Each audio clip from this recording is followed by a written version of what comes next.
E se eu te dissesse que 20 anos depois de serem abandonados, a mãe de Maria e Pedro voltou? Do nada. Ligou. Queria conversar. Explicar. E o que aconteceu nesse reencontro impossível vai te deixar sem palavras. Antes de continuar, me conta aqui nos comentários de qual cidade você está assistindo. E se você quer saber o que Maria decidiu fazer, se inscreve no canal e ativa o sininho. Porque essa continuação vai mexer com você de um jeito que você não esperava. Vamos lá. 3 anos depois de se formarem, quando Maria já era cirurgiã estabelecida e Pedro um engenheiro respeitado, algo impensável aconteceu. Era uma terça-feira chuvosa de setembro quando Maria recebeu uma ligação no consultório. A voz do outro lado era hesitante, trêmula, carregada de anos de culpa e arrependimento. Maria, sou eu, sua mãe. O mundo parou novamente, como havia parado naquela manhã de abandono tantos anos atrás. Maria sentiu como se o chão tivesse desaparecido sob seus pés. 20 anos. 20 anos de silêncio absoluto. E agora, do nada, aquela voz que ela havia forçado a esquecer, aquela voz que assombrava seus pesadelos ocasionais, estava ali, real, pedindo para conversar. Maria não disse nada por longos 30 segundos que pareceram eternidades. Sua mente era um turbilhão de emoções contraditórias, raiva, mágoa, curiosidade, até uma pontinha dolorosa de esperança que ela não queria admitir que sentia. Como você me encontrou? Ela finalmente perguntou, sua voz cirúrgica, controlada, sem revelar nada. A mãe explicou que havia visto uma reportagem sobre a fundação, reconheceu os nomes, pesquisou e descobriu tudo o que eles haviam conquistado. Ela estava morando em outra cidade, havia se recuperado da depressão que quase a matou, estava em tratamento há anos. E queria, se eles permitissem, explicar. Apenas explicar. Não pedir perdão, porque sabia que não merecia. Não tentar voltar para suas vidas. Apenas dar a eles as respostas que mereciam. Maria ligou para Pedro imediatamente. A reação dele foi ainda mais intensa. Anos de raiva reprimida explodiram em um vocabulário que raramente usava. Ela não tem direito. Ela nos abandonou. Deixou a gente morrer e agora quer o quê? Reconhecimento? Perdão. Ela pode ir para o inferno. Mas Maria, sempre a mais ponderada, a mais racional, fez uma proposta. Vamos encontrá-la. Uma vez. Vamos ouvir o que ela tem a dizer. Não por ela, mas por nós. Para fechar esse capítulo de uma vez por todas. Levou 2 semanas para Pedro concordar. O encontro foi marcado em um café neutro, longe de qualquer lugar com memórias. Quando Maria e Pedro chegaram, viram uma mulher de 50 e poucos anos sentada no canto, as mãos tremendo ao segurar uma xícara de café frio. Ela era irreconhecível, não a mulher forte e jovem que lembravam vagamente, mas alguém que havia sido quebrado pela vida e remontado de forma imperfeita. Os olhos dela se encheram de lágrimas no momento em que os viu. Vocês cresceram tanto. Ela sussurrou, a voz quebrando. Vocês são lindos. Bem-sucedidos. Tudo que eu não pude dar a vocês. O que se seguiu foram 3 horas das conversas mais difíceis de suas vidas. A mãe contou tudo. Sobre a depressão severa que a consumiu. Sobre o marido que também estava afundando. Sobre a decisão terrível que tomaram achando que as crianças teriam uma chance melhor no sistema de assistência social do que com pais que mal conseguiam sair da cama. Ela contou sobre os anos de remorso que a carcomeram, sobre as tentativas de suicídio, sobre a internação psiquiátrica, sobre o longo e doloroso processo de reconstrução. Eu sei que não há desculpa, ela disse, lágrimas escorrendo livremente. Eu sei que fui a pior mãe do mundo. Vocês eram inocentes, eram crianças, e eu abandonei vocês. Eu tenho que viver com isso todo dia. E vocês não me devem nada. Nada.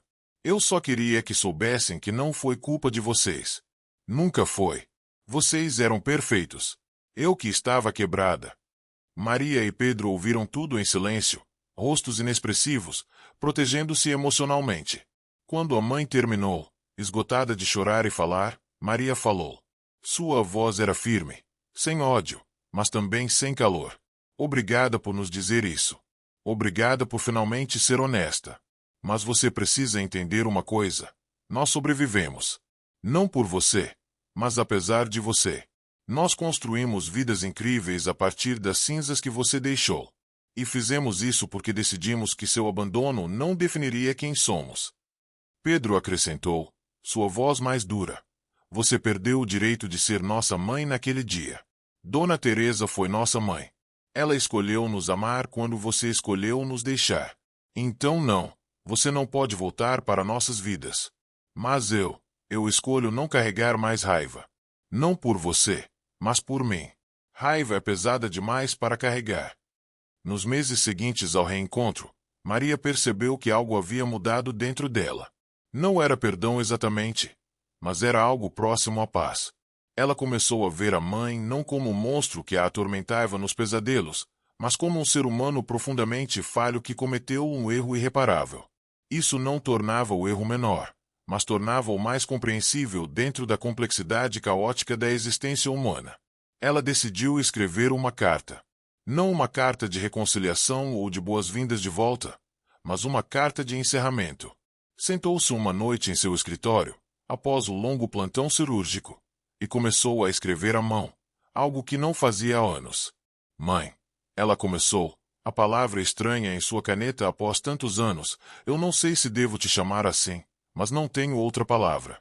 Passei os últimos meses pensando muito sobre nosso encontro, sobre tudo que você disse, sobre tudo que vivemos. E cheguei a algumas conclusões que preciso compartilhar, não por você, mas por mim. Primeiro, eu aceito que você estava doente. Depressão é uma doença real, debilitante, que distorce tudo. Eu sou médica, eu entendo isso intelectualmente. Mas entender não apaga a dor de uma criança de 7 anos que acordou sozinha e abandonada. Essas duas verdades coexistem em mim e sempre coexistirão. A carta continuava por páginas, Maria derramando décadas de emoções reprimidas no papel. Ela escreveu sobre as noites de fome, sobre o medo constante, sobre ter que crescer rápido demais. Mas também escreveu sobre as vitórias, sobre Dona Teresa, sobre descobrir força que não sabia possuir. Você precisa entender algo. Ela escreveu perto do final. Eu me tornei médica em parte por causa de você. Porque vi pessoas quebrarem por falta de cuidado adequado de saúde mental. Porque vi que doenças invisíveis podem destruir famílias tão completamente quanto doenças físicas. Então eu dedico minha vida a tratar ambas. Nesse sentido estranho e torcido, seu abandono deu propósito à minha vida. Não estou dizendo que valeu a pena, nunca direi isso. Mas estou dizendo que transformei veneno em remédio. Quanto a te perdoar, não sei se consigo completamente. Talvez algum dia, talvez nunca. Mas eu posso te liberar. Posso parar de carregar você como uma pedra pesada em meu coração. Posso reconhecer que você é um ser humano falho que cometeu um erro terrível, e que esse erro não precisa mais me definir. Você não será parte da minha vida. Esse capítulo está fechado. Mas também não será mais meu vilão, meu pesadelo, minha desculpa quando as coisas ficarem difíceis. Você será simplesmente alguém do meu passado. E isso, para mim, é liberdade. Espero que você encontre paz. Espero que você consiga se perdoar, porque eu sei que essa é a parte mais difícil. Mas faça isso por você mesma, não esperando nada de mim ou de Pedro. Nós seguimos em frente. E você deveria fazer o mesmo. Maria. Quando ela terminou de escrever, eram 3 da manhã. Ela dobrou a carta cuidadosamente, colocou em um envelope e o enviou. Depois sentiu algo que não sentia há muito tempo, leveza. Como se tivesse largado uma mochila de pedras que carregava há décadas. Ela nunca recebeu resposta da carta. Não esperava receber.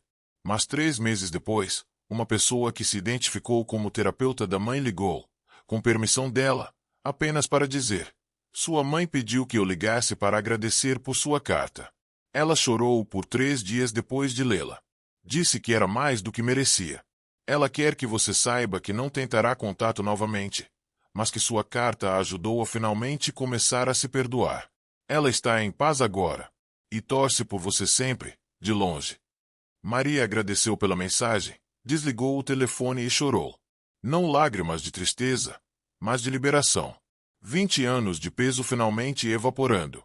Pedro teve uma jornada diferente com o perdão. Ele não escreveu carta, não buscou mais contato, não ofereceu absolvição.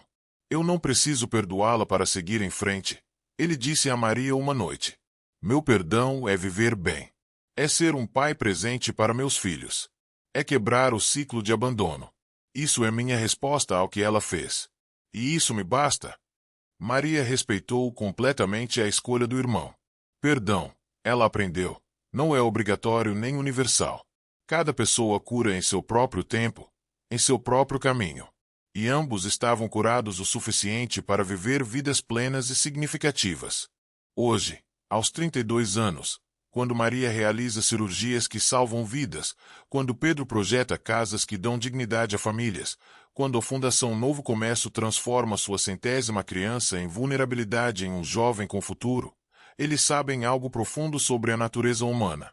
Não somos definidos pelos nossos piores momentos ou pelas piores coisas que nos acontecem. Somos definidos pelo que escolhemos fazer depois. A história de Maria e Pedro não é sobre um final feliz perfeito onde tudo se resolve magicamente.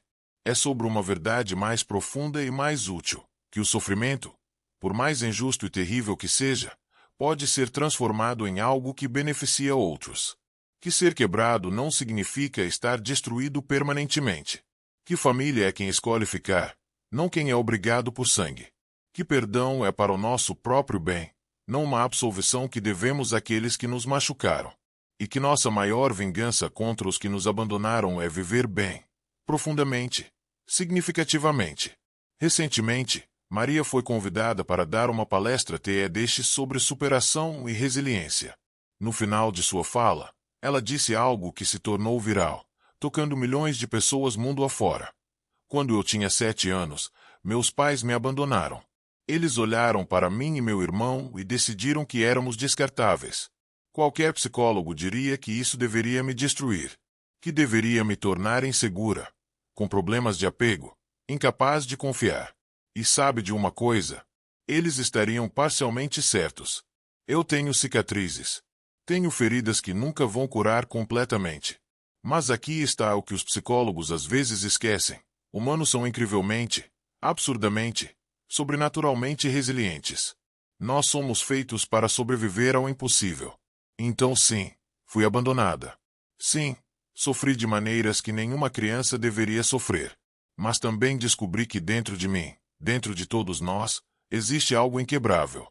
Um núcleo de força que não pode ser destruído, apenas descoberto através da pressão.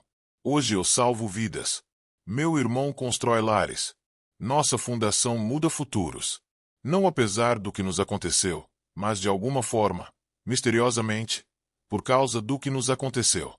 E se você está assistindo isso agora, passando por sua própria versão de impossível, aqui está o que eu preciso que você saiba. Você vai sobreviver. Mais do que isso, você pode transformar isso. Não imediatamente, não facilmente, não sem cicatrizes. Mas você pode. Porque você é mais forte do que qualquer um que te abandonou. Mais forte do que qualquer obstáculo que parece intransponível. Você é sobrevivente. E sobreviventes não apenas vivem. Eles prosperam. A câmera capturou lágrimas escorrendo pelos rostos de metade da audiência. Mas não eram lágrimas de pena. Eram lágrimas de reconhecimento. De pessoas vendo suas próprias lutas refletidas, suas próprias forças validadas. Após a palestra, centenas de pessoas se aproximaram de Maria com suas próprias histórias. Cada uma diferente, cada uma dolorosamente única, mas todas compartilhando o mesmo tema central: sobrevivência contra probabilidades impossíveis. E Maria ouviu cada uma, porque ela nunca esqueceu de onde veio. Pedro estava na audiência naquele dia, com Ana e suas 2 crianças. Quando Maria terminou de falar, Teresa, sua sobrinha de 6 anos, sussurrou para o pai: Papai, você e tia Maria são super-heróis. Pedro sorriu, lágrimas nos olhos, e respondeu: Não, filha. Nós somos apenas pessoas que se recusaram a desistir. E quando você crescer, vai aprender que isso é ainda mais poderoso do que qualquer superpoder. Essa é a história de Maria e Pedro. Uma história de abandono, sim. Mas mais importante, uma história de recusa. A recusa de deixar que as piores coisas que nos acontecem sejam as coisas que nos definem. E essa recusa, essa escolha teimosa e corajosa de continuar, de crescer, de se tornar mais do que as cicatrizes, é a história mais humana que existe. É a história de todos nós, se formos corajosos o suficiente para abraçá-la. Esta história é dedicada a todos que foram abandonados, negligenciados, esquecidos. Você não está sozinho. Sua dor é real e válida. Mas também é verdade que você tem dentro de si uma força que ainda não descobriu completamente. Continue. Apenas continue. O mundo precisa de você.